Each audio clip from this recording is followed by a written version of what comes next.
अस्सलाम वालेकुम dear students.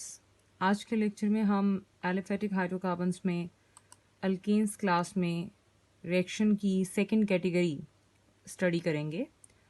Previous lecture के अंदर आपने देखा कि हमने इन डिटेल पढ़ा कि अल्केन्स किस तरह और किस टाइप के रिएक्शंस देते हैं।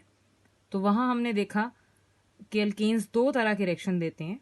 एक को थर्मल कैटालिटिक रिएक्शंस के नाम से हमने स्टडी किया और सेकंड जो टाइप होती है वो होती है सब्स्टिट्यूशन रिएक्शंस। तो हमने मज़ीद उनमें हेडिंग्स देखी थी कि अगर आप थर्मल या कैटालिटिक रिएक्शंस के हवाले से बात करें तो आपने उसमें कंबशन का फिनोमेना पढ़ा था और ऑक्सीडेशन के बारे में स्टडी किया था कि अल्केन्स किस तरह ये दोनों प्रोसेसेस परफॉर्म करते हैं।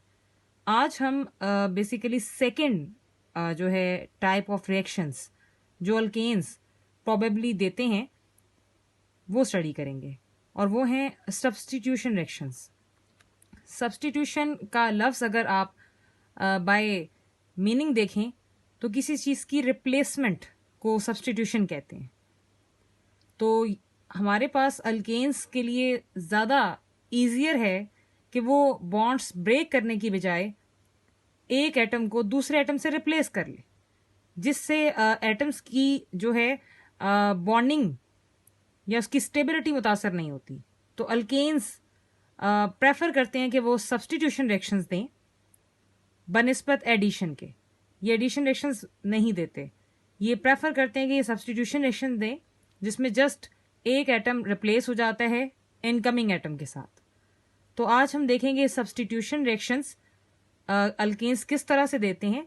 जैसे कि लास्ट टाइम हमने देखा था कि सब्स्टिट्यूशन रिएक्शंस की कैटेगरी को अगर देखा जाए तो अल्केन्स दो तरह के रिएक्शंस परफॉर्म करते हैं in place of substitution reaction, जिसमें पहला और according to your reaction type third आपके पास प्रोसेस आएगा जो कि अल्केन्स परफॉर्म कर सकते हैं एज एन रिएक्शन, वो है जी नाइट्रेशन। नाइट्रेशन बेसिकली नाम को अगर आप देखें तो नाम से ही आपको समझ आएगी, जैसे हमने प्रीवियसली पढ़ा था स्टार्टिंग लेक्चर्स के अंदर के चैप्टर 8 के जिसमें हमने कहा हाइड्रोजिनेशन। तो वहां से आपने क्या कॉन्सेप्ट अंडरस्टैंड किया कि एक ऐसा प्रोसेस जिसमें हम हाइड्रोजन को ऐड करते हैं। तो लाइक दैट यहां पर भी ऐसा ही है कि नाइट्रेशन का वर्ड खुद आपको मीनिंग दे रहा है कि एक ऐसा आपके पास जो है ग्रुप जो कि आपके पास नाइट्रो ग्रुप होगा वो इस सिस्टम में ऐड होगा। तो ये आहिस्ता आहिस्ता जैसे जैसे आप प्रोसेसेस पढ़ेंगे तो आपको नेम से ही इंडिकेट हो जाया करेगा कि आपके पास इस प्रोसेस में या इस क्लास में हम क्या चीज़ ऐड करना चाह रहे हैं। तो नाइट्रेशन देखते हैं है क्या, the replacement of hydrogen atom of alkanes by a nitro group, जिसे हम कहते हैं NO2। ये बॉन्ड है जो ये रिफ्लेक्ट कर रहा है कि ये नाइट्रो का ग्रुप किसी के भी साथ अटैच हो सकता है, यानी वैकेंसी है कि किसी के साथ भी बॉन्डिंग बना सकता है। इज कॉल्ड नाइट्रेशन, यानी ऐसा अमल जिसमें आप अल्केन के हाइड्रोजन को रिप्लेस कर दें बाय नाइट्रो ग्रुप, तो वो नाइट्रेशन कहलाएगी। अब आप नाम से इंडिकेट जो कर सकते हैं कि नाइट्रेशन जब जब किसी भी क्लास की होगी तो इसका मतलब हम उसमें किसी ना किसी वे से किसी ना किसी सोर्स से नाइट्रो ग्रुप ऐड करेंगे। और आपने जैसा कि स्टार्ट में देखा कि ये अल्केन के रिएक्शन की टाइप है जिससे हम रिप्लेसमेंट का नाम भी दे रहे थे कि इसमें रिप्लेसमेंट हो रही है। तो in other words by category of reaction it is called substitution reaction. और अल्केन्स अमूमन ये रिएक्शन वेपर फेज की फॉर्म में करते हैं, यानी वेपर की हालत में ये ड्रास्टिक कंडीशंस के साथ जो है 400 से 500 डिग्री सेंटीग्रेड की रेंज में आपके पास जो अल्केन्स हैं after nitration nitro alkanes produce करते हैं। यानी आपके पास अल्केन जब नाइट्रेशन के प्रोसेस से गुजरती है तो जो रिजल्टिंग कंपाउंड जनरेट होता है वो है नाइट्रो अल्केन, यानी नाइट्रो अल्केन्स की क्लास जनरेट होती है। अब अल्केन एक कार्बन वाला भी हो सकता है, दो वाला भी हो सकता है, तीन वाला भी हो सकता है, तो उसके हिसाब से उसका नाम जो है तजवीज़ किया जाएगा। अगर एक कार्बन वाला है तो मीथेन, नाइट्रोमीथेन, नाइट्रोइथेन। तो ये आपके पास नाइट्रो अल्केन्स की क्लास है ये, और बड़ा ही ये इम्पॉर्टेंट वेपन भी है। नाइट्रो अल्केन्स बहुत important as a chemical weapon भी जो ये यूज़ होते हैं धमाका खेज मटेरियल के अंदर, तो उसमें बहुत ज़्यादा इनका इस्तेमाल है।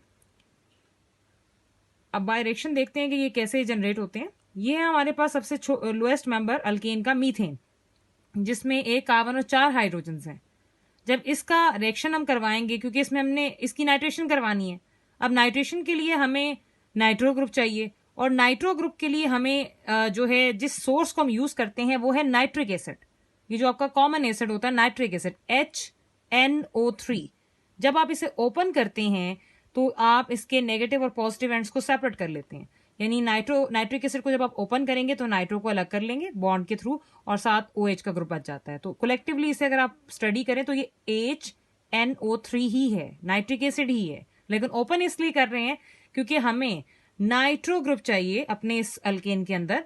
बाकी जो चीजें हैं ड्यूरिंग रिएक्शन रिप्लेस होने के बाद एक न्यू प्रोडक्ट बनाएंगी। तो आप देख सकते हैं कि इस वक्त आपको इंडिकेट हो रहा है कि हमारे पास जाहिर सी बात है, अब जब गुंजाइश बनेगी, स्पेस बनेगी, तो नेक्स्ट इनकमिंग ग्रुप आ सकेगा ना। तो आपने अभी देखा कि शुरू में हमने कहा कि ये सब्स्टिट्यूशन यानी रिप्लेसमेंट का प्रोसेस है।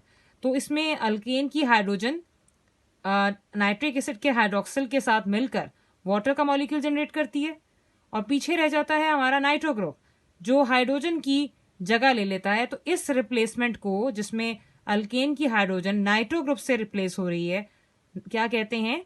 नाइट्रेशन। और अब आप देख सकते हैं कि प्रोडक्ट के अंदर कार्बन विद हाइड्रोजन ऐसे ही एज इट इज 3 हाइड्रोजन मौजूद हैं, लेकिन जहां से हाइड्रोजन निकली वहां आकर नाइट्रो ग्रुप लग गया, तो ये नाइट्रो ग्रुप मौजूद है। अब इस कंपाउंड का हम नाम क्या लिखेंगे? That is nitro methane. एक कार्बन वाला है तो इसे मीथेन कहेंगे। और टेम्परेचर की जो कंडीशन यहाँ पर दी जाती है वो है 450 डिग्री सेंटीग्रेड, जो इसी टेम्परेचर के रेंज में आता है।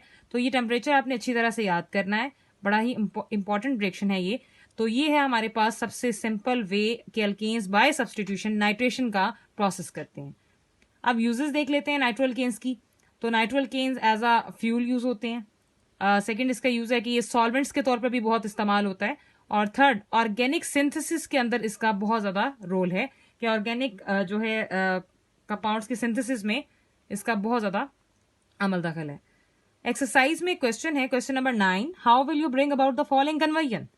इसके 2 पार्ट्स में आपको ऑलरेडी पहले करवा चुकी हूं कि एसिटिक एसिड से मीथेन और इथेन बनाना प्रीवियस लेक्चर्स के अंदर। तो एक पार्ट जो इस टॉपिक से बिल्कुल रेलेवेंट है कि वो कहता है कि मीथेन से नाइट्रोमीथेन बनाए। तो अभी आपने रिसेंटली पढ़ा कि नाइट्रोमीथेन, आप कैसे समझ पाएंगे इस चीज को? आपने देखना है कि भाई मैंने अल्केन लेना है स्टार्टिंग, और उससे मुझे क्या बनाना है? नाइट्रोमीथेन, जो कि आप जब इसे याद करेंगे तो आपको अंडरस्टैंडिंग करने में आसानी होगी कि ये नाइट्रो अल्केन की क्लास है। और आपने अल्केन से अगर काम करना है तो इसका मतलब है कि आपने ना तो अल्केन के प्रेपरेशन के स्टेप्स के बारे में सोचना है, ना ही किसी और चीज के बारे में। आप सीधा रिएक्शंस पर आ जाएंगे। जब आप रिएक्शंस पर आएंगे तो आप देखेंगे कि कौन सा ऐसा रिएक्शन है अल्केन का जिसमें नाइट्रो अल्केन्स बनते हैं। तो अब यकीनन नाइट्रेशन की आपकी प्रैक्टिस होगी तो आपको फौरन समझ आ जाएगी कि आपने नाइट्रेशन का ये वाला प्रोसेस करके अल्केन में नाइट्रोमीथेन बनानी है। तो इस तरह से आपका कुछ रिटन प्रैक्टिस होगी, कुछ आपकी जो है थिंकिंग एबिलिटी डेवलप होगी, तो ये रिएक्शंस बहुत आसानी से आप कर सकेंगे। अब ये था हमारा तीसरा रिएक्शन जो अल्केन्स परफॉर्म करते हैं, और ये शॉर्ट क्वेश्चन के लिहाज से बड़ा इंपॉर्टेंट है, कन्वर्जन वाला ये वाला क्वेश्चन। अब हम देखेंगे last type of the reaction of alkane, जो कि अगेन एक सब्स्टिट्यूशन का अमल है, जो कि ये परफॉर्म कर सकते हैं अल्केन्स की क्लास, वो है हैलोजिनेशन। हैलोजिनेशन के हवाले से बात की जाए तो हैलोजिनेशन क्या है? ये भी अगेन रिप्लेसमेंट है। किस चीज की रिप्लेसमेंट है? ये नाम से इंडिकेट हो रहा है, इस प्रोसेस के नाम से इंडिकेट हो रहा है। मतलब हैलोजिनेशन है तो मतलब एडिशन ऑफ हैलोजन की बात हो रही है। तो the replacement of hydrogen atom of alkanes by halogen group is called halogenation. यानी अगर अल्केन के हाइड्रोजन को रिप्लेस कर दिया जाए हैलोजन ग्रुप के साथ, जिसमें आपने फ्लोरो, क्लोरो, ब्रोमो, आयोडे के ग्रुप्स पढ़े हुए हैं हैलो ग्रुप्स के नाम से, तो उसे हम क्या कहते हैं? हैलोजिनेशन। अब अमूमन इसकी कंडीशन क्या है और ये कैसे काम करती है, और कौन कौन से हैलोजन हम यूज कर सकते हैं कॉमनली, तो वो अब देखते हैं next. Alkanes react with chlorine and bromine in the presence of sunlight. Sunlight important condition है इसकी, यूवी लाइट या हाई टेम्परेचर, तब जाकर आपके पास अल्केन क्लोरीन और ब्रोमीन के साथ रिएक्ट कर पाएगी और इनके बॉन्ड्स ब्रेक होंगे, और रिजल्ट में क्या होगा? Result in the successive replacement of hydrogen atoms with halogens called halogenation. ये उस वक्त तक हैलोजेंस अल्केन के साथ रिएक्ट करते रहेंगे धीरे धीरे सनलाइट की मौजूदगी में, जब तक अल्केन की क्लास में मौजूद हाइड्रोजन के सारे एटम्स रिप्लेस ना हो जाए। तो ये हेलोजिनेशन का प्रोसेस चलता रहता है। Extent of halogenation depends upon the amount of halogen use. अब जितना हेलोजिन का अमाउंट आपने यूज किया उसके अकॉर्डिंग ये प्रोसेस जो है प्रोसीड करता रहेगा। Reaction of alkanes with fluorine is highly violent and results in a mixture of carbon, fluorinated alkanes and hydrofluoric acid. हमारे पास जो हेलोजन की क्लास में सबसे पहला मेंबर है फ्लोरीन। ये बहुत ही विगरस किस्म के, वायलेंट किस्म के, धमाका खेस आग पकड़ने वाले जो है जो रिएक्शंस देता है, जिसको कंट्रोल करना आसान नहीं होता। और इसके रिएक्शन के दौरान मिक्सचर ऑफ कार्बन और फ्लोरिनेटेड अल्केन्स और हाइड्रोफ्लोरिक एसिड क्रिएट होता है। लिहाजा इसको बहुत कम जो है इसका यूजेज होता है, तो इसे हेलोजिनेशन में अमूमन यूज नहीं करते। कॉमनली क्लोरीन और ब्रोमीन को यूज किया जाता है। इसके वायलेंट नेचर की वजह से इसका यूजेज नहीं है। आयोडीन की अगर बात की जाए, जो फ्लोरीन के बाद क्लोरीन ब्रोमीन तो यूज होते हैं, आयोडीन की अगर बात की जाए जो लास्ट मेंबर है फिलहाल, तो इट डजंट सब्सटीट्यूट डायरेक्टली, ये डायरेक्टली सब्सटीट्यूशन नहीं करेगा। और क्योंकि उसकी वजह क्या है कि रिएक्शन बहुत स्लो होता है और रिवर्सिबल होता है, तो वो आपके पास प्रोडक्ट बनाने की बजाय वो वापस रिएक्टर में आना शुरू कर देता है। तो इन दो वजूहात की बुनियाद पर इन आयोडीन को भी और फ्लोरीन को यूज नहीं करते। अमूमन जब भी हेलोजिनेशन का नाम लिया जाएगा तो क्लोरीन और ब्रोमीन का इस्तेमाल होगा, क्योंकि ये नॉर्मल कंडीशंस के साथ इजीली वर्कआउट करते हैं, प्रोडक्ट्स बना कर देते हैं। तो order of activity of halogen अगर देखा जाए तो वायलेंट बहुत है, ये कंट्रोल करना हमारे लिए मुश्किल है, लेकिन सबसे highest rate of activity fluorine का है, then chlorine, then bromine and last one is iodine, जिसका सबसे स्लो रिएक्शन होता है। अब हम मजीद इसके फिनोमेना की तरफ चलेंगे कि कैसे वर्किंग होती है और इसके अंदर क्या बेसिक प्रिंसिपल अडॉप्ट होता है। Halogenation reaction occurs through free radical mechanism. ये फ्री रेडिकल मैकेनिज्म के तहत काम करता है हेलोजिनेशन का प्रोसेस। और इस मैकेनिज्म की इसकी डिटेल में जाने से पहले आपको एक की पॉइंट पता होना चाहिए जो आप नोट कर लेंगे अपने पास। जैसे कि इस प्रोसेस के अंदर होता क्या है, फ्री रेडिकल। अभी फ्री रेडिकल्स क्या हैं, हम फ्री रेडिकल को भी देख लेंगे कि फ्री रेडिकल क्या चीज़ है, लेकिन आपको जनरल पता होना चाहिए कि जो फ्री रेडिकल होता है उस पर इस तरह से डॉट होता है। फ्री रेडिकल है क्या? Free radical is the reaction intermediate with unpaired electron. यानी हमारे पास फ्री रेडिकल्स क्या होते हैं, ये रिएक्शन की एक दरमियानी स्टेज के आपके पास ग्रुप्स होते हैं जिनके पास अनपेयर्ड इलेक्ट्रॉन होता है। ये आपके पास शो कर रहा है कि ये अनपेयर्ड इलेक्ट्रॉन इस पर मौजूद है और ये इसे फ्री रेडिकल बना रहा है। तो जब आप जनरली आगे मजीद रिएक्शन में स्टडी करेंगे तो आपको समझ आएगी कि कैसे ये काम होता है। अब आपने इस स्कीम को स्टडी कर लेना है, इसको अंडरस्टैंड कर लेना है कि ये जो रेडिकल होता है ये बड़ा ही अनस्टेबल होता है, ये फौरन से रिएक्ट करेगा, very very active and reactive.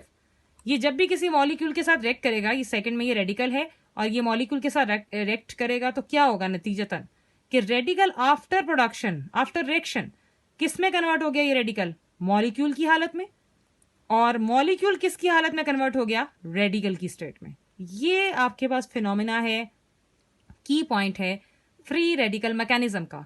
आप इसको अच्छी तरह से अंडरस्टैंड करें तो आगे जो हम प्रोसेस पढ़ेंगे इसी के बारे में, तो इसको सामने रखकर आप प्रोडक्ट्स बनाएंगे तो आपको परेशानी बिल्कुल नहीं होगी।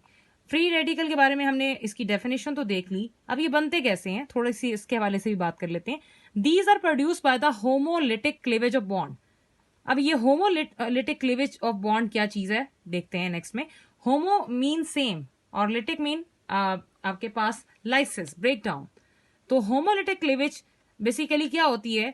Breaking of covalent bond in such a way that each fragment gets one of the shared electrons. के इस आपके पास कोई को दो एटम्स के दरमियान कोवेलेंट बॉन्ड है और वो बॉन्ड इस तरह से ब्रेक हो रहा है कि दोनों को अपने अपने हिस्से का एक इलेक्ट्रॉन मिल जाए आफ्टर ब्रेकिंग, तो वो फ्री रेडिकल्स क्रिएट करता है। इस क्लीवेज को होमोलिटिक क्लीवेज कहते हैं। आप समझ सकते हैं कि ये एक क्लोरीन क्लोरीन का बॉन्ड है और अगर इसकी होमोलिटिक क्लीवेज देखें तो ये बॉन्ड ब्रेक हो रहा है। जब ये बॉन्ड ब्रेक होगा तो ब्रेक होने के बाद ये एक बॉन्ड दो इलेक्ट्रॉन से मिलकर बनता है, तो इसका इलेक्ट्रॉन इस क्लोरीन के पास आ जाएगा और इसका भी इसके पास आ जाएगा। तो नेक्स्ट में आप देख सकते हैं ये सेपरेट रेडिकल्स बन गए हैं और ये क्या है? Chloride free radicals. ये क्लोराइड फ्री रेडिकल है। तो ये दो जनरेट हो गए आफ्टर होमोलिटिक क्लीवेज, तो दोनों ने अपने अपने हिस्से का इलेक्ट्रॉन गेन कर लिया। अब आ जाते हैं हेलोजिनेशन के प्रोसेस की तरफ कि इसमें प्रोसेस कैसे प्रोसीड करता है। तो इसके 3 स्टेप्स होते हैं। पहला होता है इनिशिएशन स्टेप, दूसरा होता है प्रोपगेशन स्टेप और तीसरा होता है टर्मिनेशन स्टेप। तो पहले स्टेप में क्या होता है? अगेन जो भी हम बात कर रहे थे, होमोलिटिक क्लीवेज होती है। क्या आपका लेट सपोज कि क्लोरीन का रेडिकल है, सनलाइट की इस साइन को कहते हैं एचमीयू, दिस इज सनलाइट साइन। तो जब ये लाइट पड़ती है तो ये होमोलिटिक क्लेवेज होती है, बॉन्ड ब्रेक हो जाता है। ब्रेक होने की सूरत हाल में ये क्लोराइड फ्री रेडिकल्स क्रिएट करेगा। अब ये जाकर नेक्स्ट अल्केन की क्लास के साथ जो है रिएक्शन जो है परफॉर्म करेंगे।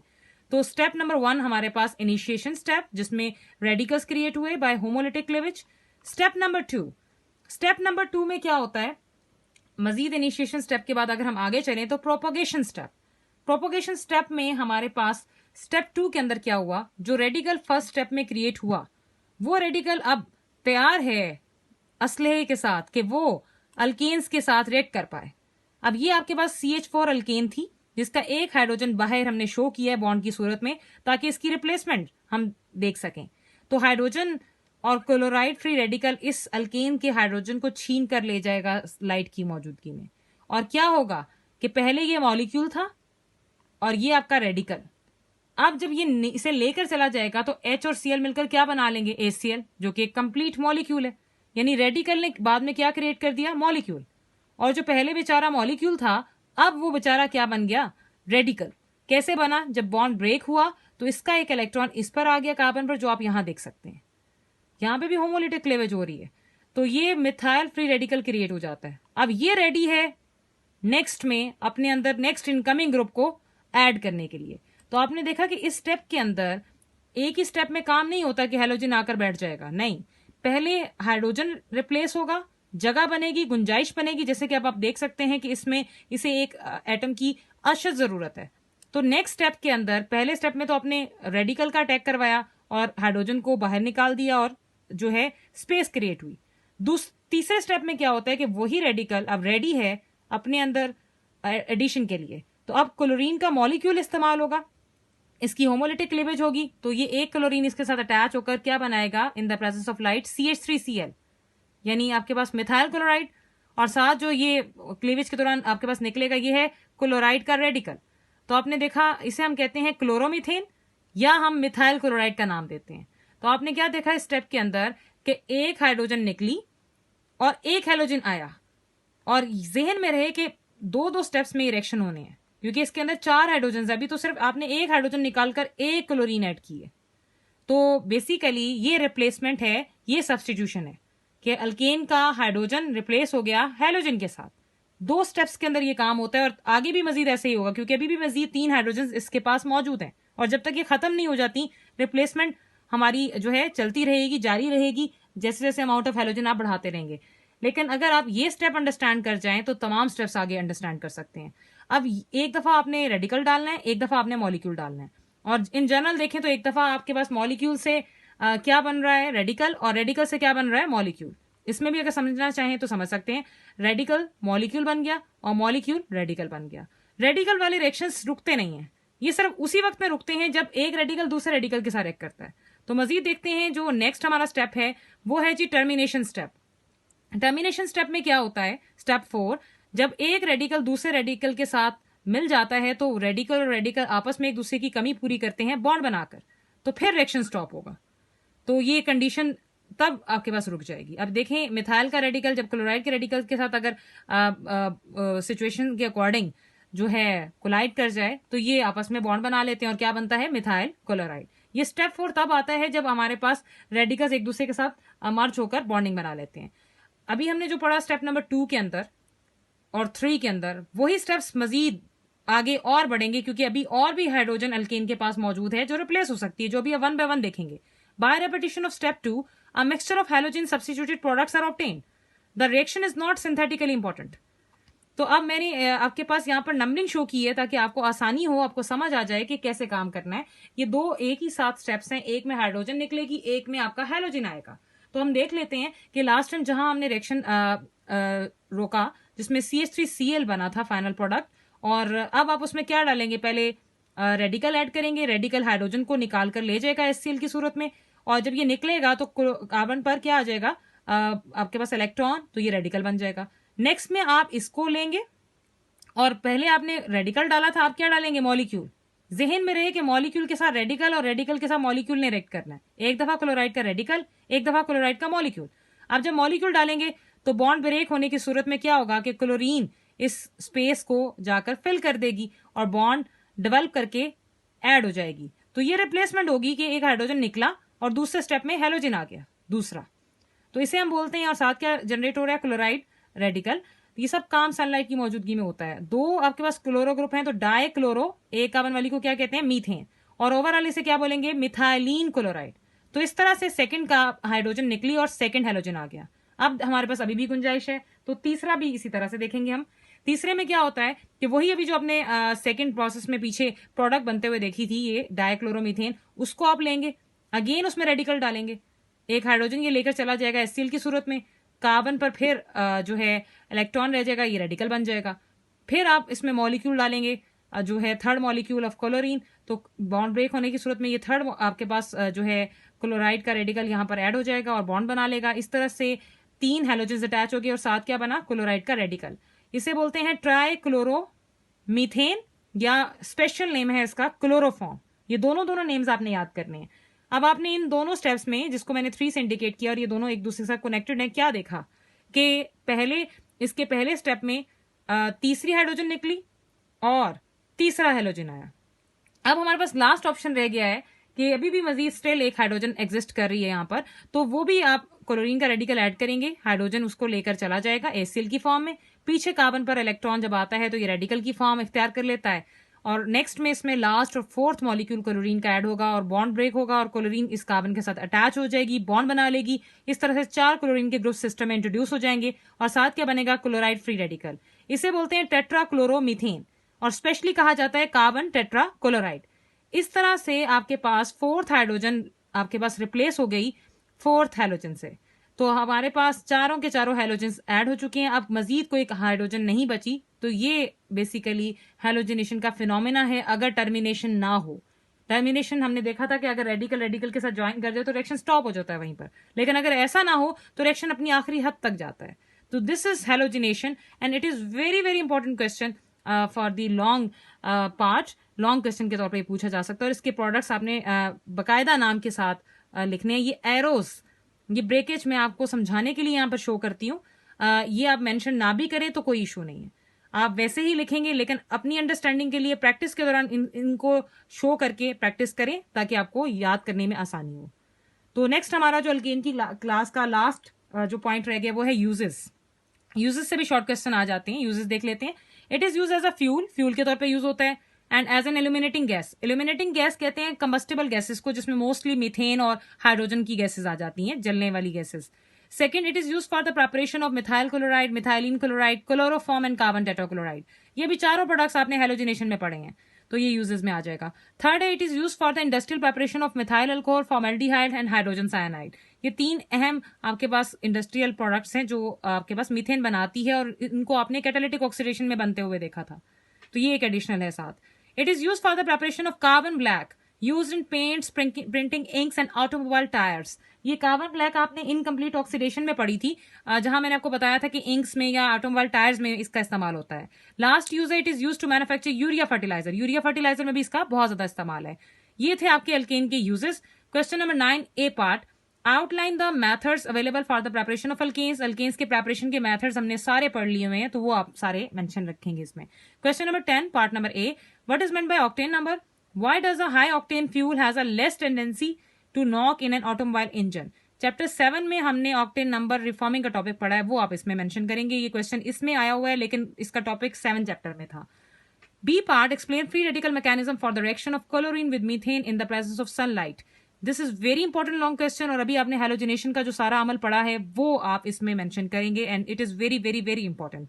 तो आज की इस क्लास में अल्केन का पोर्शन कंप्लीट हो गया है। नेक्स्ट लेक्चर के अंदर हम इंशाल्लाह अल्कीन्स की क्लासेस स्टार्ट लेंगे।